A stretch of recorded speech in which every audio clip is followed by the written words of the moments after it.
Al regreso, Henry Whitman aparecía entre sus tripulantes. Había elegido las mejores semillas después de poner los frutos a cesar en una celda indígena y los traía dentro de un camarote clausurado, envueltas en hojas de plátano y suspendidas por cuerdas en el aire para que no las alcanzaran las ratas a bordo.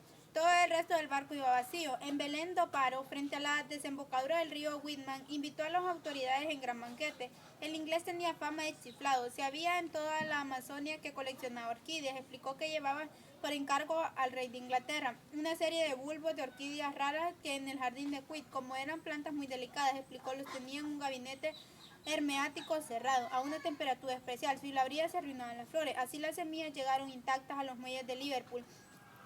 40 años más tarde, los ingleses invadían el mercado mundial del caucho malayo. Las importaciones asiáticas relacionalmente organizadas a partir de los brotes verdes de Queen desembocaron en la dificultad de la producción extractiva de Brasil. Las propiedades amazónicas se hizo humo, la selva volvió a cerrarse a sí misma, los cazadores de fortunas emigraron hacia otras marcas, el lujoso campamento se desintegró.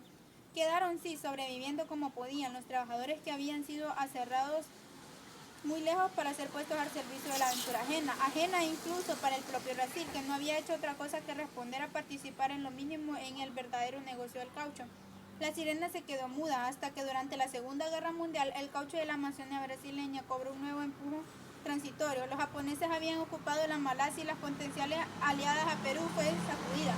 En aquellos años 40, cuando las urgencias del caucho en Brasil, llamada la batalla del caucho, movilizó una nueva en el Congreso. Cuando la batalla terminó, a su vez fueron 50.000 muertos que, derrotados por las pestes y el hambre, quedaron pudriéndose entre seringales. Las plantaciones de cacao encendían sus cigarros con billetes de 500.000 reis. Venezuela se identificó con el cacao, planta originaria de América, durante largo tiempo. Los venezolanos habían sido hechos para vender cacao y distribuir en nuestro suelo. Las baratijas del exterior, decía Rangel, los obligados del cacao, más usureros y comerciantes, integraban una santísima trinidad del atraso. Junto con el cacao formaba parte de su certejo. Coexistía la ganadería de los ñaños, el añil, el azúcar, el tabaco y también algunas minas, pero Gran Cacao fue el nombre que el pueblo bautizó, acerdamente a la oligarquía esclavista de Caracas, a costas del trabajo de los negros mineros de México y la metrópoli española. Desde 1813 se inauguró en Venezuela una edad del café.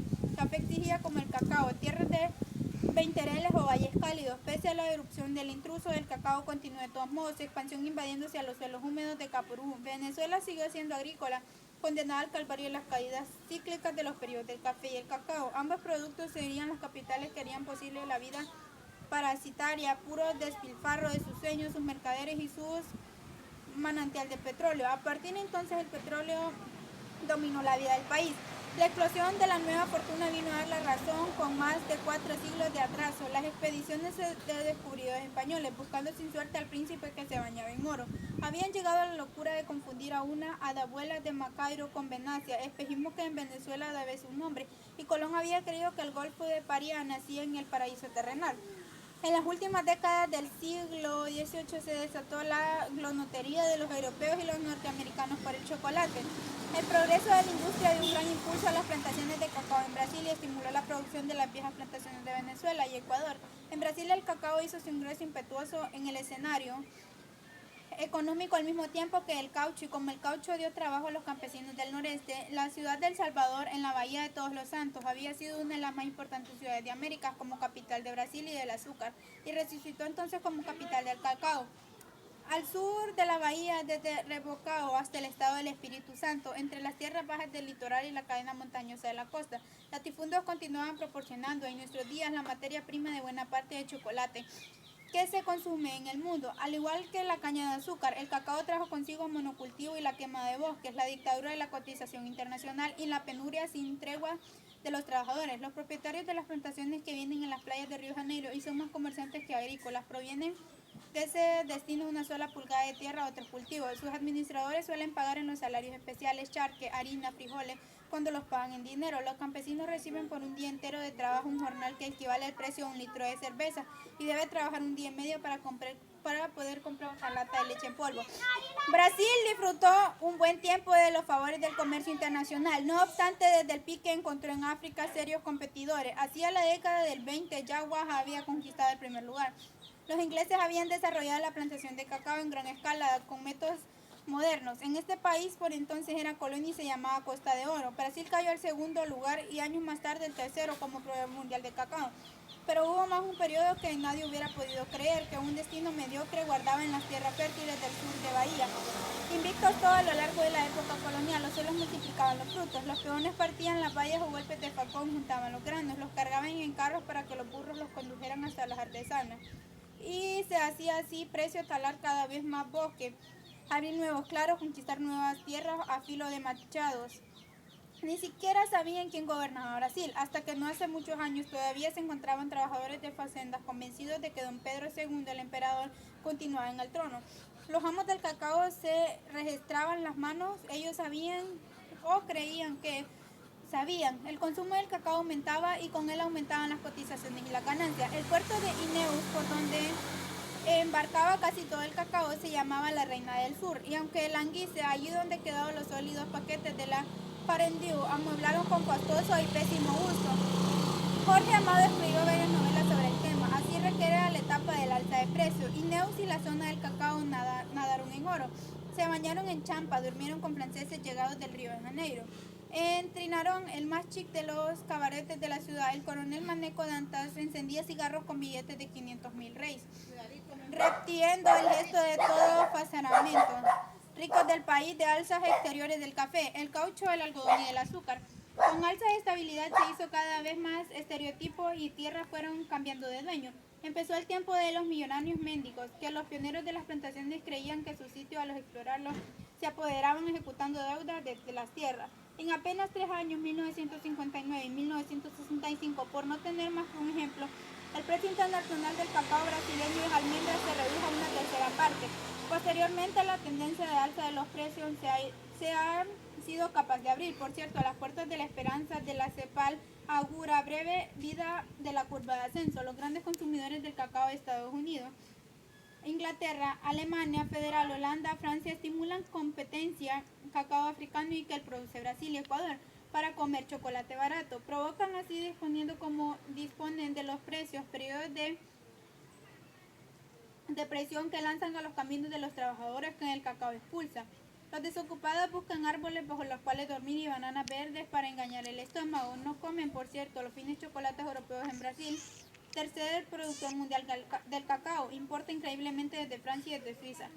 Los chocolates valen cada vez, el cacao en términos relativos cada vez menos. Entre 1950 y 1960 las ventas de cacao de Ecuador aumentaron en más de un 30% en volumen, por solo un 15% en valor. El 15% restante fue un regalo de Ecuador a otros países ricos, que en el mismo periodo le enviaron a precios crecientes sus productos industrializados. La economía ecuatoriana depende de las ventas de bananas, café y cacao, 3 alimentos durante sometidos a la zozobra de los precios. Según los datos oficiales, cada 10 ecuatorianos 7 padecen de desnutrición básica y es el país sufre de los índices de mortalidad más altos del mundo. Brazos baratos para el algodón. Brasil ocupa el cuarto lugar en el mundo como productor de algodón, México el quinto. En conjunto de América Latina proviene más de la quinta parte del algodón que la industria textil consume en el planeta entero. A fines del siglo XVIII el algodón se había convertido en la materia prima más importante de los víveres industriales de Europa. Inglaterra multiplicó por 5 en 30 veces sus compras de esta fibra natural. El uso de Arkin inventó al mismo tiempo de Watt planteaba que su máquina de vapor y la posterior creación del telar mecánico de Carby impulsaron con decisivo vigor la fabricación de tejidos y proporcionaron el algodón, planta nativa de América, mercados ávidos en un ultramar. El puerto de Saulit de Marao, que había dormido una larga siesta tropical, apenas interpretaba por un par de navios el año. Fue Freve buscando despertado con la euforia del algodón. Afluyeron los esclavos negros de las plantaciones del norte de Brasil, entre 5 y 40 y 200 buscan participar en nada. Año de Saulit cargando 1 millón de libras de materia prima textil. Mientras nacía el siglo pasado, las crisis de la economía minera proporcionaban al algodón mano de obra esclava en abundancia, agotados el oro y los diamantes del sur. Brasil parecía resucitar en el norte. El puerto floreció, produjo poetas sin medida suficiente como que se lo llevaban a la Atenas de Brasil. Pero el hambre llegó, con la posteridad, a la región de Marao, donde nadie se ocupa ya de cultivar alimentos. En algunos periodos solo hubo arroz para comer. Como había empezado esta historia, terminó el colapso. Llegó de súbdito. La producción de algodón era en gran escala en las plantaciones del sur de los Estados Unidos, con tierras de mejor calidad y medios mecánicos para desgranar y afendar el producto. Abatidos los precios a la tercera parte y Brasil quedó como fuera de competencia. Una nueva etapa de posterioridad se abrió raíz a la guerra de secesión, que interrumpió los suministros norteamericanos, pero duró poco. En el siglo XX, entre 1934 y 1935, la producción brasileña de algodón se incrementó a un ritmo impresionante. De 126 millones de toneladas pasó a más de 320.000. Entonces sobrevino un nuevo desastre. Los Estados Unidos arrojaron sus excedentes del mercado mundial y el precio se derrumbó. Los excedentes agrícolas norteamericanos son, como se sabe, el resultado de las fuertes subsidios que el Estado otorga a los productores a precios de dumping, y como parte de los programas de ayuda exterior, los excedentes se derraman por el mundo. Así el algodón fue el principal producto de exportación de Paraguay hasta que la competencia ruinosa del algodón norteamericano lo desplazó de los mercados y la producción en Paraguay se redujo desde 1952 a la mitad. Así perdió Uruguay el mercado canadiense para su arroz, así el trigo de Argentina, un país que había sido el granadero del planeta, perdió un peso decisivo en los mercados internacionales. El dumping norteamericano de algodón no ha impedido que una empresa norteamericana, la Anderson, Clayton and Company, detenta del periodo del producto de América Latina, ni ha impedido que a través de ella los Estados Unidos compren algodón mexicano para revenderlo a otros países. El algodón latinoamericano continúa vivo en el comercio mundial, mal que bien, gracias a sus bajísimos costos de producción. Incluso las cifras oficiales, máscaras de realidad, delatan la miserable nivel de retribución del trabajo.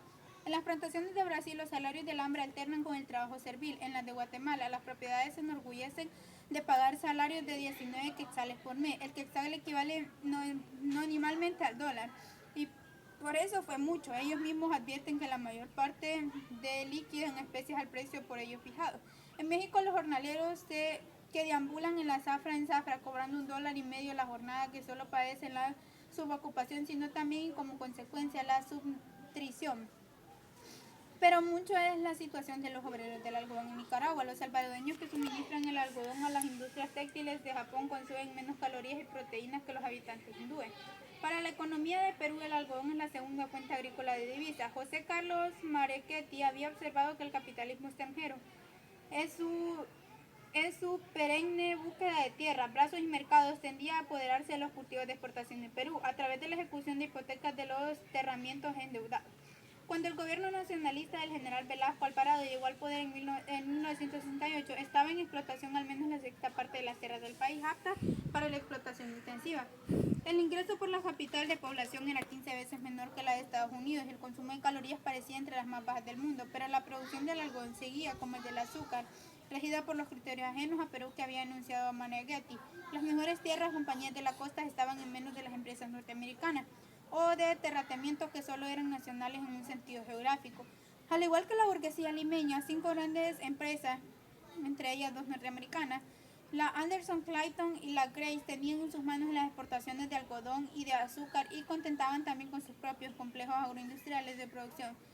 Las plantaciones de azúcar y algodón de la costa, presuntos focos de prosperidad y progreso por proporción a los latifundios de sierra, pagaban los peores salarios de hambre hasta que la reforma agraria de 1969 la expropió y la entregó en cooperativas a los trabajadores. Según el Comité Internacional de Desarrollo Agrícola, el ingreso de cada miembro de la familia de asalariados de la costa solo llegaba a los $5 mensuales. La Anderson Clayton conserva 30 empresas filiales en América Latina y no solo se ocupa de vender algodón, sino que además monopolio horizontal dispone de una red que abarca el financiamiento y la industrialización de la fibra y sus derivados, y produce también alimentos en gran escala.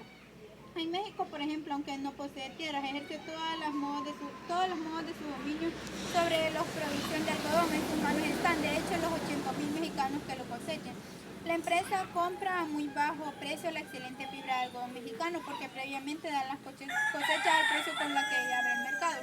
A los adelantados el dinero se suma suministro de fertilizantes, semillas, insecticidas. La empresa que reserva el derecho de supervisar los trabajos de fertilización, siembra y cosecha Fija la tarifa que les ocurre para despepitar el algodón. Usa las semillas en sus fábricas de aceite, grasas y margarinas en los 2 últimos años. La Clayton, no conforme con dominar además el comercio del algodón, ha interrumpido hasta la producción de dulces y chocolate, comprando recientemente la conocida empresa Luxi. En la actualidad, Anderson Clayton es la principal firma exportadora de café en Brasil. En 1950 se interesó por el negocio. 3 años después ya había destronado American Coffee Corporation. En Brasil, además, es la primera productora de alimentos y figura entre las 35 empresas más poderosas del país. Brazos baratos para el café. Hay quienes aseguran que el café resulta casi tan importante como el petróleo en el mercado internacional. A principios de la década del 50, América Latina abastecía a 4/5 partes del café que se consumía en el mundo. La competencia del café robusta de África, de peor calidad pero de precio más bajo, ha reducido la participación latinoamericana en los años siguientes. No obstante, la sexta parte de las divisas que la región obtiene en el exterior provienen actualmente del café. Las fluctuaciones de los precios afectan a 15 países del sur del río Bravo. Brasil es la mayor productor del mundo. Del café obtiene cerca de la mitad de sus ingresos por exportaciones. El Salvador, Guatemala, Costa Rica y Haití dependen también de gran medida del café, que además proviene de 2/3 partes de las divisas de Colombia. El café había traído consigo la inflación a Brasil. Entre 1824 y 1854, el precio de un hombre se multiplicó por 2. Ni el algodón, ni el norte, ni el azúcar del noreste, agotados ya a ciclos de prosperidad, podían pagar aquellos caros esclavos. Brasil se desplazó hacia el sur, además de la mano de obra esclava. El café utilizó los brazos de los emigrantes europeos que entregaban a los propietarios la mitad de sus cosechas, en su régimen de medianería que aún hoy domina en el exterior de Brasil.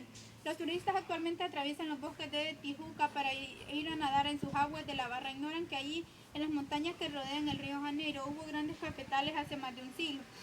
Por los flancos de la sierra, las plantaciones continuaron rumbo al estado de San Pablo. Su desfrenada cacería del humus de nuevas tierras vírgenes ya agonizaba el siglo cuando los latifundios cafetaleros, convertidos en la nueva élite social de los salarios de subsistencia que la compra y manutención de los esclavos. Se obligó a la esclavitud en 1888 y quedaron así inauguradas formas combinadas de servidumbre feudal y trabajo asalariado que persisten en nuestros días. Legiones de braceros libres acompañarían desde entonces la pregnación del café. El valle del río Paraíba se convirtió en la zona más rica del país, pero fue rápidamente aniquilado por esa planta perecedora que cultivaba un sistema de productivo. Iban dejando a sus espaldas bosques azarrados, reservas naturales agotadas y descendencia general. La erosión arruinaba sin piedad las tierras antes intactas y de saqueo en saqueo. Iban bajando sus rendimientos, deshabilitando las plantas y haciéndolas vulnerables a las plagas. El latifundio cafetalero invadió a la vasta meseta púrpura del occidente de San Pablo con métodos de explotación menos versátiles. La convirtió en un mar de café y continuó avanzando hacia el oeste. Llegó a las riberas del Paraná, de cara de los sabanes de Mato Grosso, se debatía hacia el sur de su desplazarse. En estos últimos años de nuevo hacia el oeste, ya por encima de las fronteras de Paraguay. En la actualidad, San Pablo es el estado más desarrollado de Brasil, porque contiene el centro industrial del país. A las plantaciones de café abundan todavía moradores vasallos que pagan con su trabajo y el de sus hijos el alquiler de la tierra. En los años prósperos que siguieron a la Primera Guerra Mundial, la voracidad de los cafetaleros determinó la virtual abolición del sistema que pertenecía a los trabajadores de las plantaciones cultivar alimentos por cuenta propia. Solo pueden hacerlo ahora a cambio de cuentos con colones contratistas a quienes permite realizar cultivos temporarios. Pero a cambio que inician cafetales nuevos en beneficio. 4 años después, cuando los granos amarillos corearon las matas, la tierra multiplicaba su valor y entonces llega para el colono el turno de marcharse. En Guatemala las plantaciones de café pagan aún menos que las de algodón. En el vertiente del sur las propiedades dicen retribuirse con $15 mensuales de trabajo de los millones de indígenas que bajan cada año desde el altiplano hasta el sur para ver sus brazos en las cosechas. Las fincas cuentan con una policía privada. Ahí, como alguien me explicó, un hombre es más barato que una tumba y el aparato de represión se encarga de que lo siga haciendo. En la región de Alta Verapaz la situación es aún peor, pero ahí no hay camiones ni carreteras porque los financieros no los necesitan. Sale más barato transportar el café a lomo de indio. Para la economía de El Salvador, pequeño país en manos de un puñado de familias oligarcas, el café tiene una importancia fundamental. El montículo obliga a comprar en el exterior frijoles, única fuente de proteínas para alimentación popular, maíz, hortalizas y otros alimentos que tradicionalmente el país producía. La cuarta parte de los salvadoreños fallecen víctimas de la avitonosis. En cuanto a Haití, tiene la tasa de mortalidad más alta de América Latina. Más de la mitad de su población infantil padece anemia. El salario legal pertenece en Haití a los dominios de la ciencia ficción. En las plantaciones de café, el salario real oscila entre 7 y 15 centavos el dólar por día. En Colombia, el territorio de vertientes, el café disfruta de hegemonía. Según un informe publicado por la revista Time en 1962, los trabajadores solo reciben un 5% a través de los salarios del precio total que el café obtiene en su viaje desde la mata a los labios del consumidor norteamericano. A diferencia de Brasil, el café de Colombia no se produce en su mayor parte de los latinoamericanos, sino en minifundios que tienden a publicarse cada vez. Entre 1955 y 1960 aparecieron 100.000 plantaciones nuevas, en su mayoría con extensiones infinitas, de menos de 1 hectárea. Pequeños y muy pequeños agricultores producen las 3/4 partes del café que Colombia exporta, en el 96% de las plantaciones con minifundios. Juan Valdés sonría a los avisos por la atomización de la tierra, abate el nivel de vida de los cultivadores, de ingresos cada vez menores, y facilita la maniobra de la Federación Nacional de Cafetores, que representa el interés de los grandes propietarios y que virtualmente monopoliza la comercialización del producto. Las parcelas de menos de 1 hectárea generan ingreso de hambre, $130 como promedio por año.